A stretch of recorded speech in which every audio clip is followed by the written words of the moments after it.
Une étude qui a été publiée en 2016 dans une grande revue européenne d'urologie et qui a étudié plus de 32 000 hommes a retrouvé que les hommes qui éjaculaient plus de 21 fois par mois avaient aussi un risque de cancer de prostate qui était diminué de à peu près 22%. Ces chiffres avaient été aussi retrouvés dans une étude plus ancienne qui avait été publiée dans une revue sérieuse aussi, la revue JAMA, et qui avait retrouvé que les personnes qui avaient une fréquence d'éjaculation élevée avaient aussi un risque de cancer de prostate diminué aux alentours de 25% de moins de risque.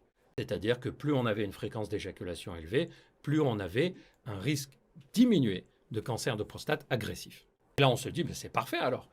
On a trouvé une façon de diminuer le risque de cancer de prostate grâce à des éjaculations répétées. Mais d'autres études ont retrouvé des chiffres qui sont un peu différents. Par exemple, en 2017, dans une revue d'urologie oncologique spécialisée dans les cancers urologiques, une étude australienne en particulier n'a pas retrouvé ça, c'est-à-dire les hommes qui avaient une fréquence élevée ou diminuée d'éjaculation avaient à peu près le même risque de cancer, tous sans qu'il y ait de différence.